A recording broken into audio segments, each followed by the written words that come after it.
Hello YouTube, this is Snow Van Hoffen and this is another day in Minecraft. This is on a survivor economy server called PrimeMC. Real quick today I'm going to be walking you through the steps on how to claim territory. So here we go.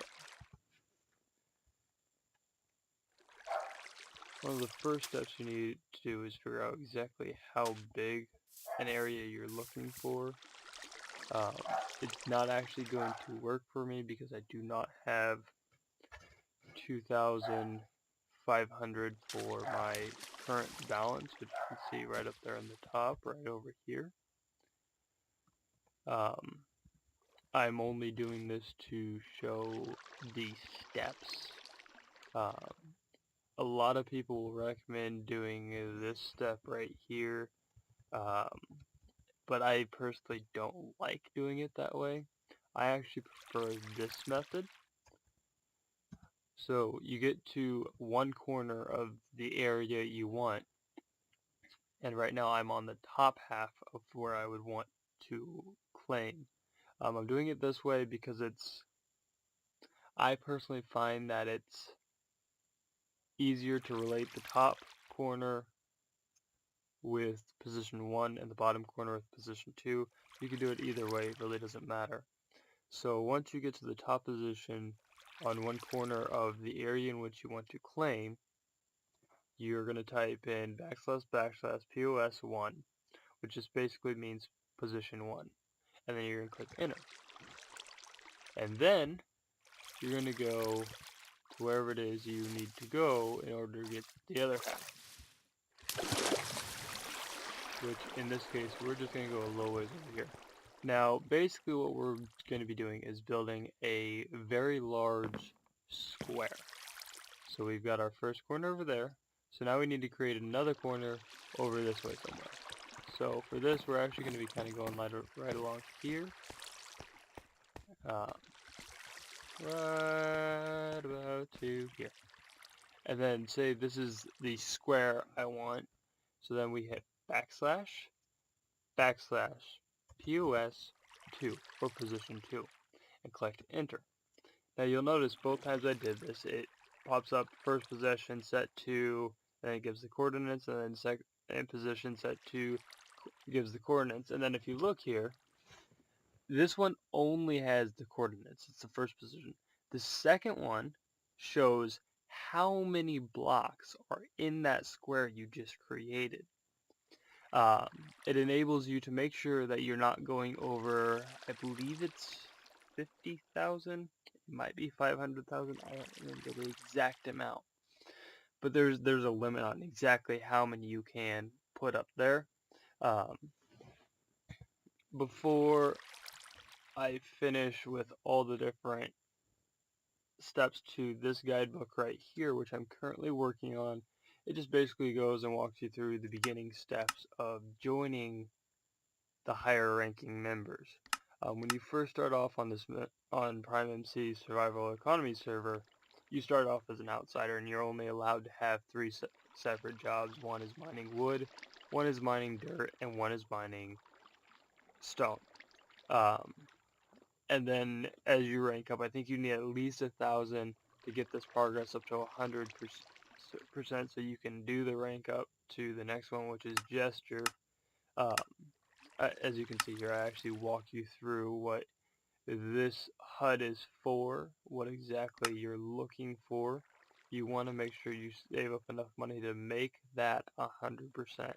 Now, if you are following my guidebook after ranking up to gesture status, you are going to want to have at least $30 if you want to buy a decent rod off of me. I think I have it, it's either $30 or $35 for a new rod at my apartment just over there by spawn, which I will probably show towards the end of this video. And then as it goes on, I show you kind of how to go through all of this here, and then I actually give you an exact place of how to get to where my apartment is on the server. And then after that, once you do rank up, you are going to just want to stick with fishing. Stick with fishing. Don't do anything other than fishing. And then here I'll show you, I will post a link to this video on this page so everyone can come here and see how this stuff is done. Um, it's really not that hard once you have the two positions set to claim land. Literally all you do is you hit the backslash, type region, RG, or you could spell it out like such, but I like being a little quicker, so I do region, claim, and then you're going to name it. Like for this, I would name it, I always usually do the first part of my username, which is snows, and then in this case I'll just do mine. Done. That's it. And then you'd press enter. But when I press enter, it's going to tell me that I need 2,500 to claim a region, and I'm just showing this for tutorial purposes only, not because I actually need to claim land or because I would want to. Hey, spider and a zombie. There's not a whole lot to this server in means of needing to know how to do things, really. It's an economy server, so your entire goal is literally just to earn as much money as you can to rank up. The higher ranks you get, the more perks you get. The more perks you get, the better things you can do, the more fun you can have, so on and so forth. Do not feel discouraged when you see other players have a lot more money, or it's taking a long time to get to that next level, because it's going to take time. At the higher levels, it takes more and more time. I mean, I have $1,000 sitting right there as my balance, and it shows I have 0%. That's because it takes a lot to get to my next level. I am currently the scout rank, which is one of the higher ranks. Definitely not the highest. I've got quite a few levels to go before I get anywhere near the highest rank. It just takes a lot of time, a lot of effort, a lot of hard work, and eventually it does pay off, and you will be able to go and do a lot more things. The other thing I've noticed, and I'm going to caution for new users, especially ones who are not used to economy servers. Even though this is an economy server, it still has PvP. For those who are new to gaming and do not have a clue what PvP is, it is player versus player, which basically means that if you're out here in World 1, 2, or 3, and you are not in a claimed spot of land where you put a region flag that says no PvP, which is basically saying I don't give permission for player versus player on my territories, they can attack you. And with this, it's kind of basically what this part of the server is also MMO, which basically means you get skills, and the higher your skills are, the better you are.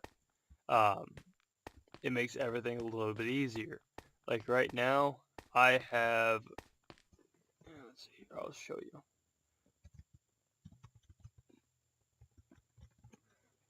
Right here. So if you look here, these are my current skills right here. My excavation isn't very high because I don't do a lot of digging or moving sand with shovels. My fishing is by far the highest because I do a lot of that to earn money for said rank. Herbalism is farming, breaking grass, not a whole lot to it. Mining is, of course, digging down, finding ores, breaking stone into cobblestone and so forth. Wood cutting, that's very self-explanatory. These are all combat. You have your underarm, you have your swords. You can tame animals. I don't think you can tame monsters on here, so I wouldn't recommend trying it. I would just recommend killing the damn things. Axes. You can use axes for combat. I've heard they do more damage but swing slower. I don't know if that's an effect because this is technically a 1.10 server, even though it works with 1.11. It doesn't have some of the features 1.11 has, though. Archery, using a bow, I rarely use a bow. As you can see, I've only used it like once or twice. Acrobats, that's from fall damage. So I fall a lot, but it's because I build a lot of items that are fairly large. Alchemy is obviously using the brewing stand to make potions. Repair is using the anvil. It takes a long time to level up with repairing. I don't know how many times I repaired items, and I still haven't even reached level 1. I'm sorry about my voice. I have a sore throat, and it's been kind of going in and out today. Salvage, basically just collecting things around the world and picking them up. And smelting is turning ores into iron. Power level, just basically kind of says how strong you are as a character. And that pretty much concludes those. Now with me, I personally try to help out a lot of the newbies when they come on here. See, this is some of the stuff that I build, and I don't know how many times I fell floor from floor on this thing. It is a very large build. It's also a very fast build because of the way I build my skyscrapers. In all, building just the outside walls, it took about 20 to 30 minutes for me to build this whole entire skyscraper. But I use a very simple method that lets Minecraft do the majority of the work for me without actually doing anything stupid like hacking or cheating, because that's really not cool. It defeats the purpose of playing a game. If you're going to just go on a server to hack, you go spend your time doing something else.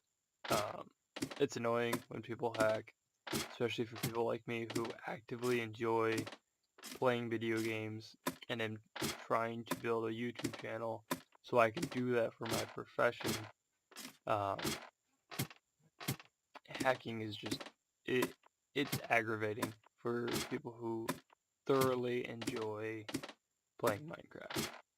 Now real quick here, I'm actually going to get all the way up to the top of my tower, and then I'm going to jump off because it's fun. But right here I still have to build a cone for these lights to sit in. But anyways, here we go, bombs away. And pretty much that is it for claiming territory. There are region flags that you can set up, which I'm actually going to be going and showing you how to get there in this video right now. To get to where it lists every single command for how to make griefing basically impossible in your claim, you're going to do \warp space region tutorials. Tutorial. And then press enter and it's going to commence to teleport you to where it's at, which is up basically on Spawn Island. And I will get to those in a moment. Anyways, right here it kind of shows just the basic things you can do. I can have up to 15 regions. As an outsider, you can only have one. I would not recommend going and claiming a region when you're an outsider. Wait until you're a jester or a gatherer. It will not take that long, and that way you can have a region, be able to build on a region, and actually have a decent house. A lot of my builds are considered rustic in the way they are made, and see, this just walks you through. You can type wand, which gives you a round flesh, which you can right click in the places where you need to go. Left clicking. Okay, right and left clicking, which just makes it even more confusing when you could just type this on position 1 and position 2 here, and then click 3 here, and voila, there's our answer. It's 500,000 blocks, which is a lot of space. Right here, you can just do worlds like such, which will give you these 5 options. 1, 2, and 3 are all overworld. This is clearly the nether, and this is the end. I would not recommend going here when you're first starting out, because players like to grief people in here and mess your shit up. You have a good chance of getting to a decent location via here. But when you first start out in the game, just keep on walking and walking and walking until you're not seeing a lot of builds. Where there's a lot of builds, there are a lot of players. Where there are a lot of players in PvP, if you don't have your territory or your locations set up where you have it against PvP, you will get killed a lot, and it will be very frustrating for you as a player. Now right here, this is the region flags I was talking about. This first one, you type in \region flag, the name of your region, PvP deny, which basically stops players from being able to attack you. This one stops people from throwing splash potions at you and hurting you. Chest access to non-owners makes it where people can't just walk up into your stuff and grief your stuff. Use, same thing, it prevents people from using different items in your area. And interact, I believe, prevents people from being able to use chests, and not chests, but crafting tables, furnaces, and whatnot. I usually keep that open because a lot of times in the areas I'm at, guests are coming in because I'm helping them.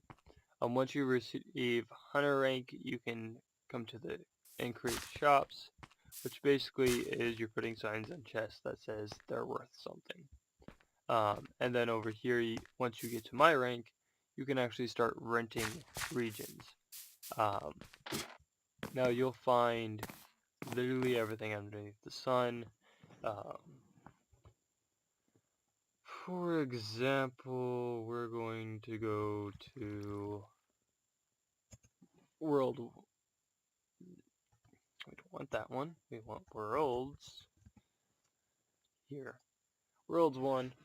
And I'm just going to quickly teleport to one of my locations where I currently have a house still for rent. Sorry, it's being rented last time I checked.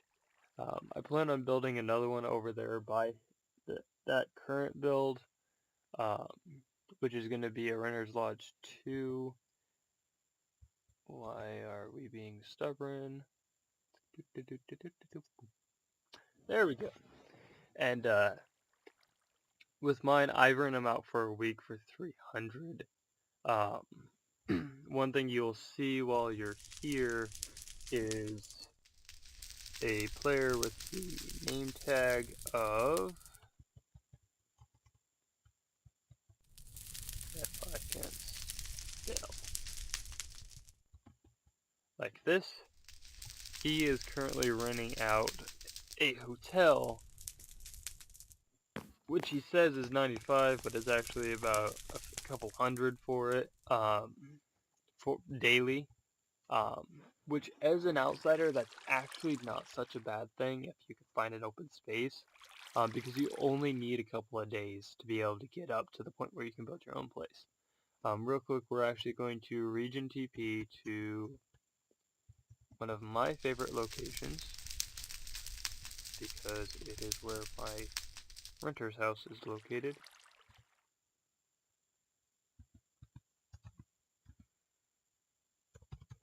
And I rent an entire building rather than a 5x5 room for only 300.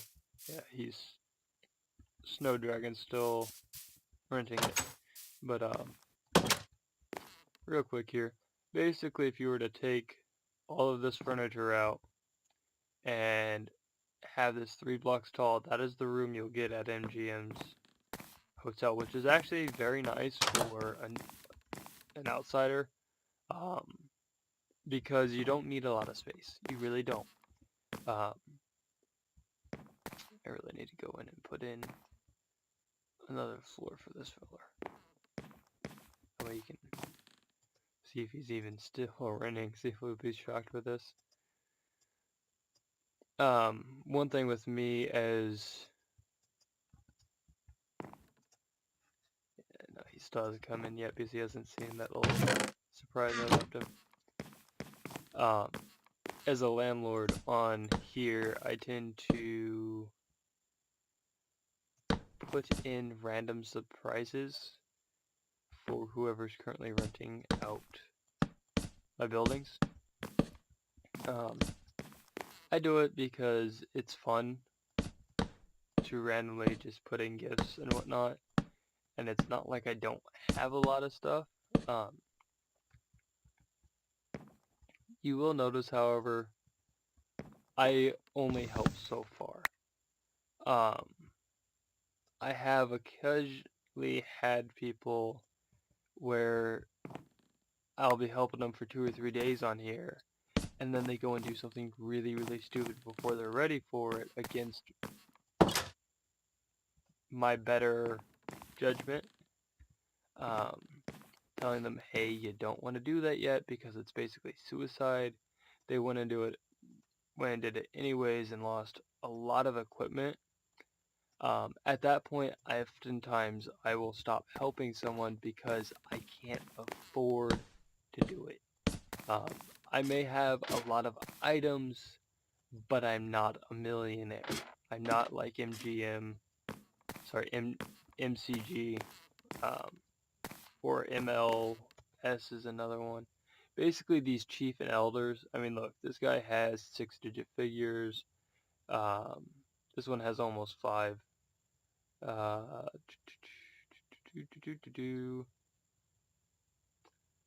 and this is the low end of these higher guys. Chief, elder, those are all really high rankers. I've seen them have anywhere from 6 figures to 8 figures. It's very common for them to have that. Whenever I'm renting out properties, you'll notice these cobblestone bricks in and around where I'm renting out items, like right there. That is your key to stay on this side if you see other players you don't know. Because people will come and literally they will watch you and try to attack you. And if you're standing right here, you won't be hurt. You stand here, you're going to get damaged. They are going to be able to kill you. And they will literally sit here and they will wait until they figure out exactly where that location it is. And they will wait until you leave and then they will come and attack you. Oftentimes in groups of 2 or 3. I actually, towards the beginning of me first playing on here, got killed because I forgot to do a set home at my other location, which I will actually show you guys now. And I lost a lot. Full set of diamond armor, highly enchanted, a very nice sword, a very nice pickaxe. I lost it all. Every last bit of it. And they will wait there before even picking up your stuff for you to do /back, which will teleport you back to pick up your stuff. And they killed me 3 separate times just because I was trying to get some of my stuff back. And the worst part is they were actually a donator, which is very frustrating because when you donate, you have the ability to fly. And I personally feel like the ability to fly when you're PvPing should not be used.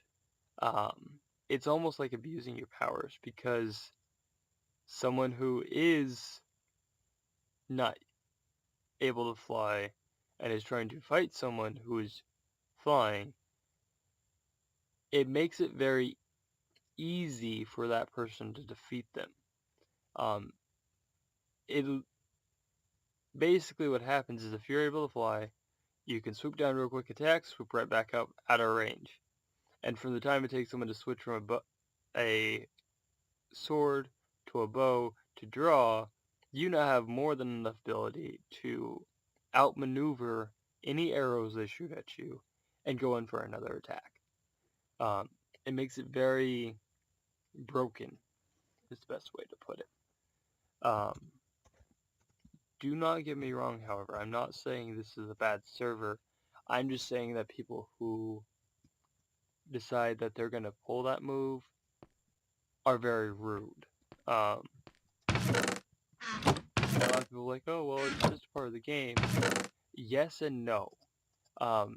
Basically, they're using money to get ahead and cause people issues. On purpose, just to be an ass at that point. That's all it is.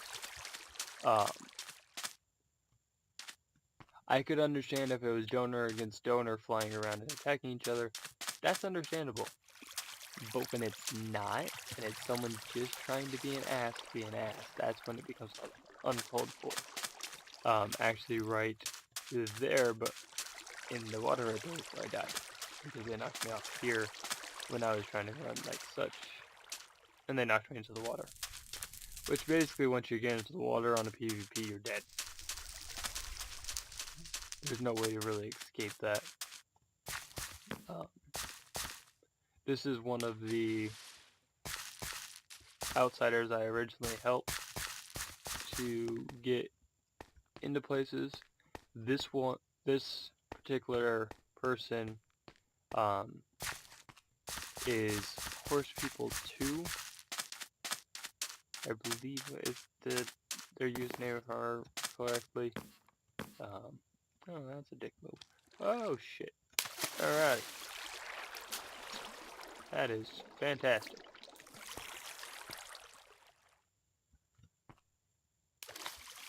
Water, I need to use you to swim to the top of the world.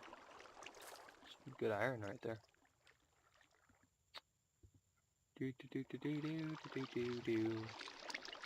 Anyways,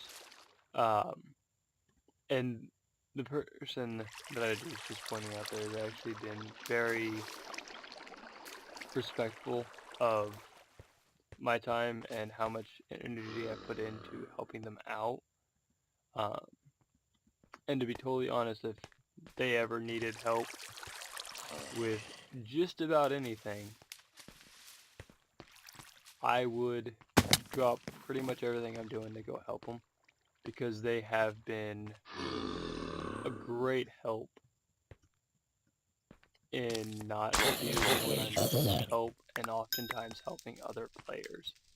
And I really respect players who are higher up helping other players, whether it's just a little bit here or there, to get further in game and actually be able to do things that they wouldn't be able to do very quickly by themselves. And the thing with a server like this, the economy servers, a lot of it has to do with time. And patience is another big key item. But here I'm going to teleport back to my house, my apartment, not my house, which is here. Sorry about the lag. The spawn city is right over there. You basically follow it right down over to here. There's the apartment. I'm going to stay for a couple more weeks. Immediately when you walk in, there's a 4 chest right here. This one has, even though it says blue ink sac, which is BS, it's actually lapis. And you get 3 for 15. 1 fishing rod for 30. No one's used it yet because nobody knows about it yet. Oftentimes I will put item frames up here. So when people are like, hey, how do you make this? You can actually TP here, ask me, and if I'm online, I will quickly build the item for you on here. There's very little in Minecraft that I don't know how to craft, but there are always things to learn. Don't think because you are a seasoned player that you know everything, because you don't. Proof of that, just recently I learned about a secret mob in Minecraft that I didn't know about before. Which I'm keeping it a surprise for those who don't know until I actually summon it myself again and record it on YouTube, which I will be doing after I get my leveling back up, and put some level 30 enchants on my armor and my weapons, mainly for blast protection, which for seasoned players who may or may not know what I am talking about, note blast protection and nothing to do with the nether. With that, I will conclude this video, and if you are enjoying my videos, if you are new to my channel, feel free to thumb around, look at the videos, find ones you like. I do everything from Minecraft to zombie blocks right now. I've got a little Easter egg for Skyrim, because I'm actually working on getting a nicer computer so I can play Skyrim on the PC with a few mods that make it very interesting. But until next time, I hope to see you guys tomorrow. I do upload mainly daily. Sometimes it might be a couple days before I get an upload up because I am working a lot lately. Anyways, I will see you in the next video.